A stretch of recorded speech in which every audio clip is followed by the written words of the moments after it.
Of all three men, they can do so tonight on BBC One at 8:30, here on BBC News, online, and of course it's on some of the BBC's radio stations as well. So plenty of places for people to keep an eye on the body language and of course listen to what the three men have to say. Back to you. Stay exactly as you are, Laura. I think that's the message. Time to catch up with some weather now. Louise has got the details.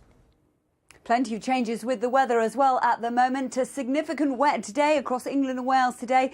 Rain still to clear, so wet for a time this evening. It will clear slowly but surely during the night. Now, here it is across Wales and the north of England in particular. Not as much across southern England, but a nasty pulse just running along that Kent coast as we speak.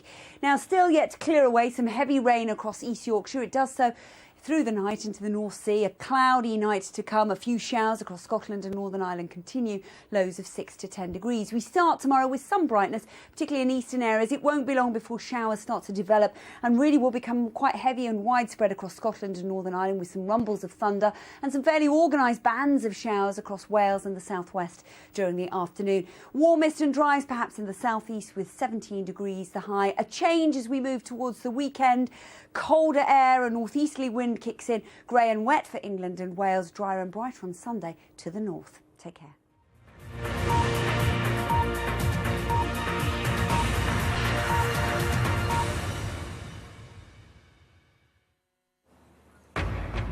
The final countdown to the final prime ministerial debate of the election campaign here in Birmingham. After yesterday's confrontation with the pensioner, Gordon Brown is hoping to turn the debate to his advantage. Yesterday was yesterday. Today I want to talk about the future of the economy. With a week to go to polling day, the stage is now set for what could be a defining event. If the aim was to get people fired up and interested and engaged in politics, definitely a great success. So it is important tonight. Of course, that makes you nervous. There's a lot riding on it. Just as we need to do things differently to restore your trust in politics, we also think we need to do things differently to give you hope back. We'll be asking people in the West Midlands which party has the most convincing policies to boost the recovery and to sort out the massive deficit. Well, obviously there'll be a lot more cutbacks in the public sector. And I don't believe we can do it. Also on tonight's programme, the teacher who attacked a pupil with a dumbbell is cleared of attempted murder. The court hears how the class goaded him. 5 times bigger than previously thought. Emergency crews tackle a 40-mile oil slick heading towards America's Gulf Coast. The Christian counsellor who was fired for refusing to give sex therapy to gay couples. Gary McFarlane loses his appeal. It means a whole 2,000 years plus of some traditional Christian faith is really eroded and is being consigned to the pages of history.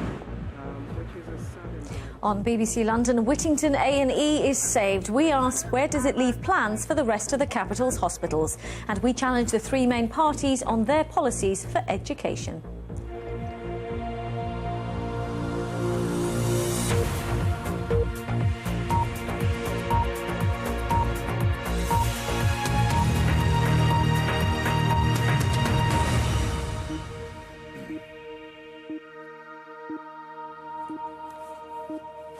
A very good evening. We're at the University of Birmingham, where the final prime ministerial debate of this campaign takes place this evening. And there is a real sense that it could turn out to be a defining event, with so many voters apparently undecided just a week before polling day. Gordon Brown, David Cameron and Nick Clegg will do battle here in just a few hours' time, mainly on the subject of the economy. They've been campaigning here today in the West Midlands. Gordon Brown says he's determined to focus on policy after all the chaos of yesterday, when he was overheard calling a pensioner in Rochdale a bigoted woman. Well, first this evening, our political editor Nick Robinson has this report. It's due to the fact you've got a wonderful staff. Brows furrowed, hands clasped tight, eyes betraying anxiety. That was Team Brown on the morning after the disaster before. Yesterday was yesterday. Today I want to talk about the future of the economy. That is the theme of tonight's debate, but there is now another subject he simply can't avoid. I just want to know really what Labour plan to do about immigration. I'm sure it's on a lot of people's minds. Way too high in this country. I understand the worries that people have about immigration. I understand the concerns about what's happening to people's neighbourhoods, and I understand the fears that people have. But we have taken action with this new point system. Back in Rochdale, the woman he called bigoted left home to escape all the fuss. Mrs Duffy is still upset, say her family, but they think she's accepted the Prime Minister's apology.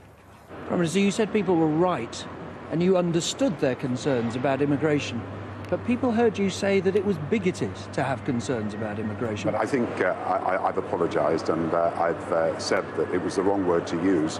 I am concerned about immigration and I am concerned about controlling immigration. And we have introduced controls on immigration, and sometimes it's frustrating that you've got to remind people that the point system has been brought in, it is now working. What's the training you've done? Some of the workers he met in this factory looked a little uncomfortable playing walk-on parts in what looked a painful spectacle. Your company's doing well in China. Our company's doing well everywhere, but I think it's in spite of you. Yeah. Well, I'm sorry.